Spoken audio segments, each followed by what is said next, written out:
Hello? Hello? Hello? It did a glitch, you know, that thing where you start going live and then it says trying to reconnect. Hello! It's great to be out here with you again today. It is Wednesday. It's more or less 12:30. So here I am, and I'm just going to turn the camera around and show you the garden because as you can see, it's a beautiful day. And there is a lot happening here. I'm going to start with the magnolia, because it's a bit sunstruck, but it's fabulous. We just had an awful lot of rain recently, so things are a little bit beaten up, but there's one that's in good shape. And looking through the magnolia, you can see that the cherry tree has begun its thing. So I'm walking here a bit carefully because there you go, there's some cherry blossom. And it's pretty gorgeous when you look at it like this, right from underneath against a pure blue sky. I mean, God, how glorious is that? So yeah, hi Mike! Look at this, the cherry tree's just starting. There's a lot to see here, and I am going to take the time to show you. This is really cool. It's a little granny's bonnet. There you go. I've got one in the back that's pink and white as well. I've got pink ones. I mean, there's a pink one, but that's a pink and white one. And these just, I mean, they grow quite on their own, and I have to work to not have too many of them. But they are lovely. And here are the bluebells. It's probably not so good because we've got shade and we've got sunshine. Let's have sunshine, and you can sort of see what they are. They're getting a little bit on. They've been out for a little while. There's something else wonderful that I want you to see here, and that is bright red Sparaxis that somehow found its way into the lawn against this pure white of the daisies. We've had so much rain that a lot of the grass has died because it's too wet, but the daisies thrive in the wet. So we got a lot of daisies, and I'm really enjoying those. And I will go inside after I've shown you the garden because that lawnmower is quite loud. And I've got a little stand for my camera, so that's okay. Oh my God, there's a dandelion. I love dandelions, but I have to dig them out because they are very invasive and they go everywhere. So that's something I'll do after I've finished today. And look at these beautiful, bright green leaves. Everything is growing. It is spring. Well and truly. So the lilies are coming up. The cineraria are flowering everywhere. And yeah, the Sparaxis are just about finished. They were looking good the day before yesterday, and then it rained, and it rained a lot. And now they're just about finished. So that's the garden. All right, let me turn the camera around. I've got to find my way back to the house somehow. No, don't want to end up on my nose. And I'll go into the lounge, take off my hat, you know, the thing. And it's funny because I'm wearing this warm thing because it's actually quite a chilly day. The sun's nice, but as soon as I go inside, I'll need it. Alright, so bear with me. Shut the door. Wander into the lounge. Take off my hat. Oh, I did not put everything in place here where I needed to. The cushions get moved around. Hi Elsa, it's lovely to see you. I'm here once a week now doing an update on my project that I'm building on Patreon. And a couple of weeks ago, one of you lovely people actually said to me, what is Patreon? What is the deal with Patreon? And I forgot to explain it last week. So I'm going to explain it this week. And yeah, and I'll probably have to explain it again. But right now, I'm just going to try to put this little stand here. Yay! Hi, Abigail. It's great to see you. Just getting myself organised here. Okay, right. Everything's in place. I can relax and I can talk about what I'm doing. But not until I've got the grey cushion. Life is not complete until I have the grey cushion to lean on. All right. So the first thing is that I'm doing this thing called God of Me, and I'm doing it on Patreon. And the reason I'm doing it on Patreon is because Patreon is this lovely, quiet, ad-free place where I can build a community of people who are really interested, genuinely interested in what I'm doing. And I can do things for free, and I can do things that allow people to subscribe with a paid membership. And so, I have 2 membership options. One of them, well, 3. One of them's free. You can just follow. There's a $5 option, and there's an option for just 3 people who really want it to work with me as coaching clients. So that one's limited. It's exclusive. It's not get it while it's there if you want it. Because I've just decided that's all I'm available to do for coaching. I love to coach, but it's not my main focus. My focus is to do this thing called God of Me. And God of Me is about being God of Me. And it's about being God of Me because if I can be God of Me, if I can be my own boss, if I can master the challenges in my environment and in my body and in my life, well then, I'm doing pretty good. As opposed to letting my life be the boss of me, or letting other people be the boss of me, be the God of me, be the one that tells me what's going on. I'm either creating my life or my life is sort of happening to me and I'm this victim. And there's just information that I have learned as a dedicated student of Dr. Joe Dispenza, practicing what he's learned and reading and watching and listening and taking it in and studying it and applying it. I'm not trying to be Dr. Joe. I'm not Dr. Joe. But I have seen the impact that this information has on people's lives, and I have heard more than a few people say, you explain it really well, and I'm a gifted explainer. That's one of the things that I do well in life. I'm happy to say that that's true about me. There's lots of things that I'm not gifted at, but explaining things is one of them.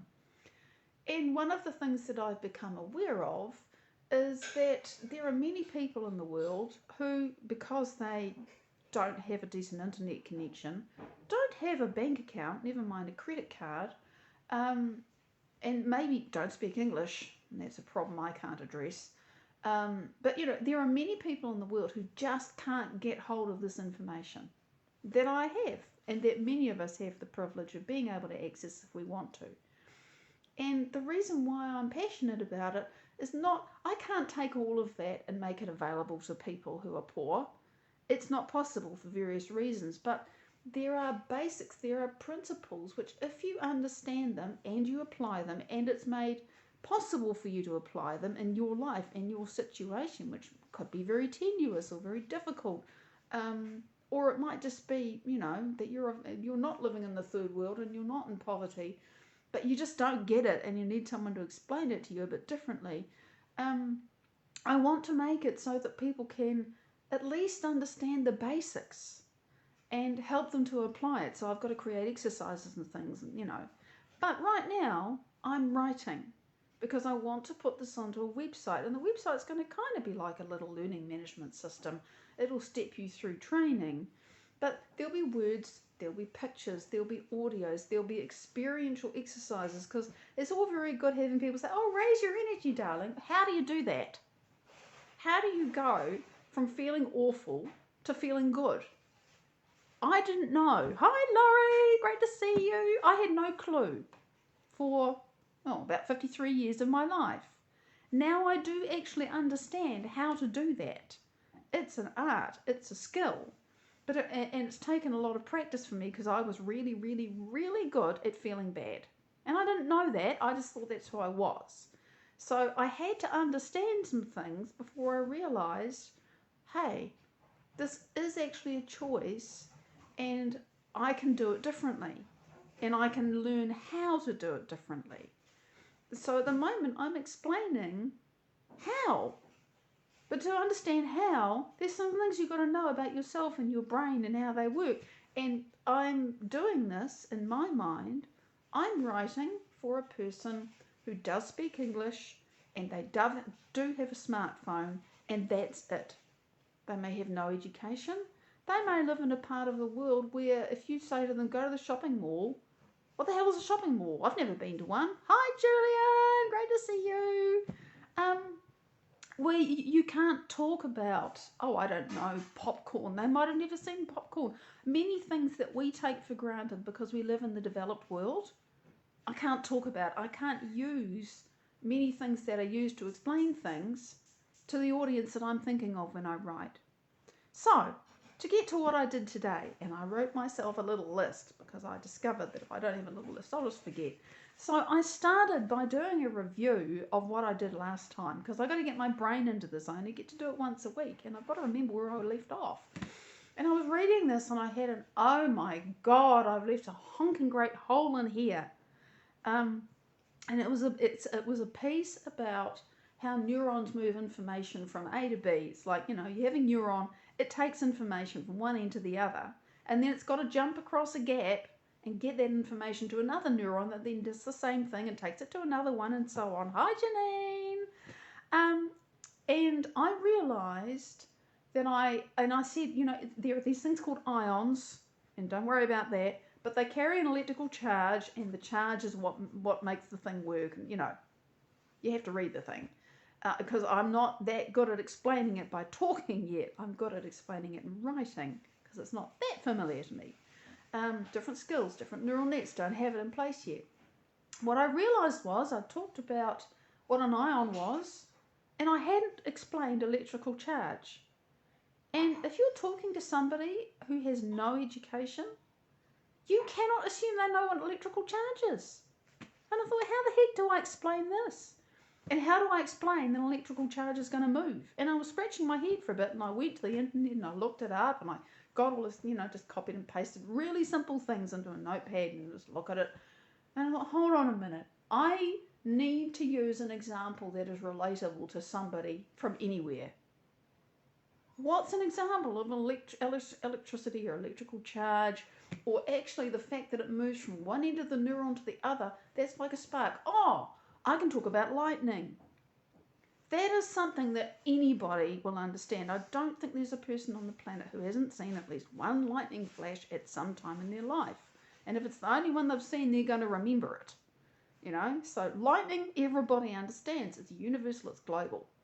So talk about, okay, there's lightning, there's a thunderstorm, there's activity inside the thunderstorm, and it creates an electrical charge, and that jumps down to the earth. And do you know, I had to think really hard. Do I talk about the fact that you get a big negative charge and the earth is positively charged and it jumps down and it equalizes the charge? And I made the decision that I wasn't going to talk about that because it all gets too complicated. It's too much physics. I can do that in a later piece, or I can stick that on the side. The important thing is there is one, an electrical charge, and two, it travels. That's it. That's all I want to explain. You see how much I have to pull this down? Not because I think that my audience is stupid. No. Because I want to make it very simple and strip it down to basics. And I can't assume any understanding. You can build on that later, right?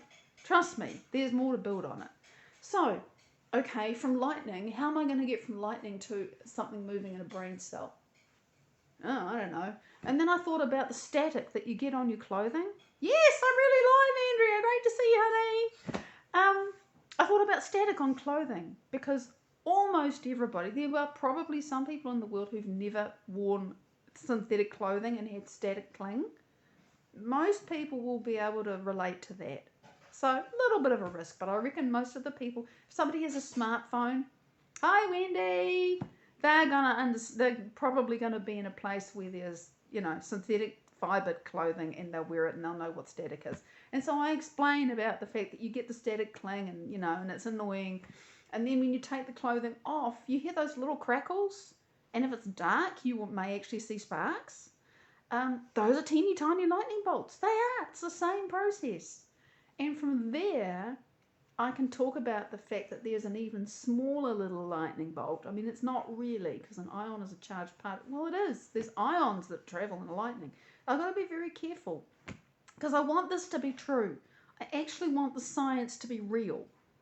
And in my head, I'm thinking, sooner or later, Dr. Joe Dispenza is going to see this. Because that's in my mind, that's what I want to create.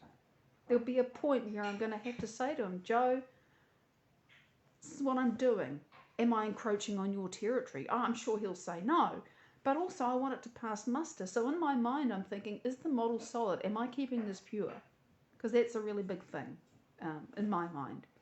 thought, is this actually true? And I'm choosing my words very carefully to actually make it true. Hi, Sophia. Hi, Nicole. So all of this is going on as I'm writing because I want to explain this truly and properly, and the science needs to be real, even though I'm leaving out 98% of the detail. Detail can come later. The people who have a smartphone and who can speak English are capable of looking up the internet and finding more information if they want it. People are not stupid.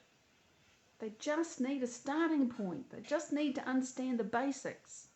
So that's what I unpacked was, oh my God, I haven't explained how an ion can possibly have an electric charge.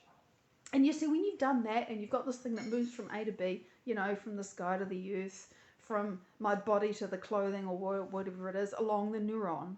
And then the other thing I realized is that I've talked about how the thought, right, our thoughts move inside our neurons. And I talked about that and explained, okay, it moves from here to here. And I've also said that, I had actually said that the thought is passed across the gap between this neuron and the next one. It's handed on to another neuron. But I hadn't actually clearly said there are chains and chains and strings and like a massive street map of neurons inside our brain. And it's got to go from here to here to here to here to here to here to here to here. It's a whole chain. And I hadn't explained that.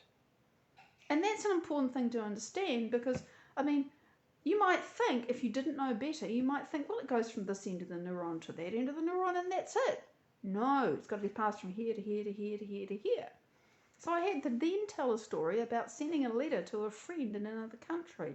And you start by posting it at the post office. And then the post office sends it to the international post office. And then they put that on a plane. And then the plane puts it at the end, the terminal at the other end. And then it goes to the local post office. And then it goes to your friend. And then I can explain, here's a neural net and it does the same thing. And we have to have a way to get this message from neuron to neuron because the ions that move it within the neuron can't go to the next one. And so that was how I grafted it back into the writing that I'd already done because I've explained how the message gets across the gap from this neuron to that one. It's called neurotransmitters. And it's a really cool way that I explain it.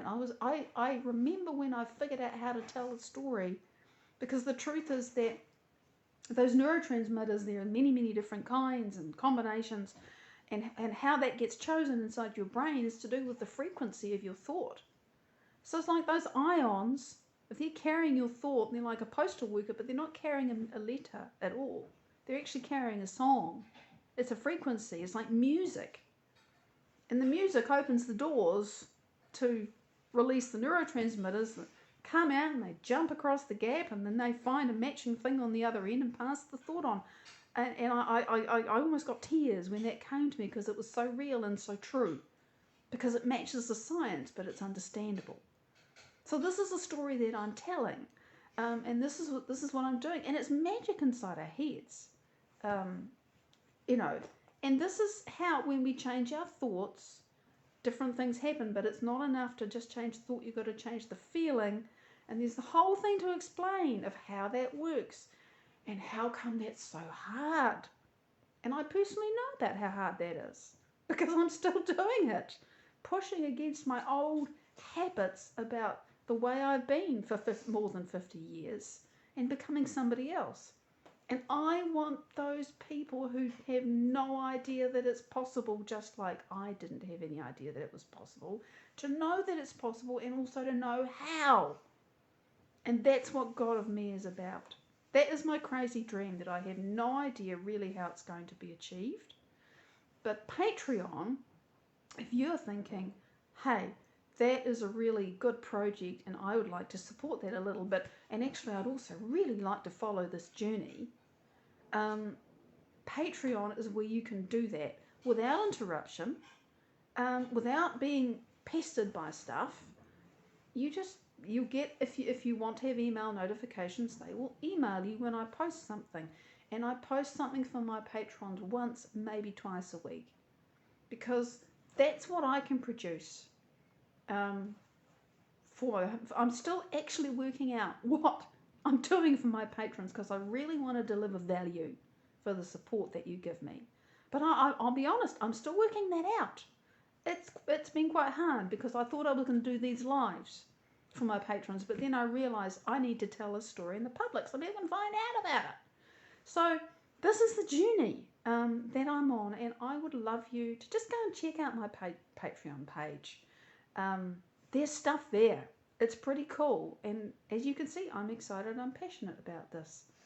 And I'm in writing mode, but there's an awful lot that's going to come down the track, or a great lot that's going to come down the track. And one of the things that I know I'm going to do for my patrons is when I'm starting to create little exercises and interactive things, when the website starts being built and I need testers, I'll be looking to you for that, to my patrons for that. So if you'd like to join the journey, please check it out. It doesn't cost a lot and it'll mean the world to me. And we can be a community there. We can be a community there. And I would love to know what you think. I'd love you to drop a comment. All you have to do to comment in Patreon is give them your email address. You don't have to do anything else, and they won't bother you. They're not like that. Yeah, I think it's pretty awesome too, Andrea. It's taken me my entire life to be the person that can have this dream and vision, and it seems utterly mad to me, but one week at a time, I'm just doing what I am doing because that's my vision. That's what I have to do.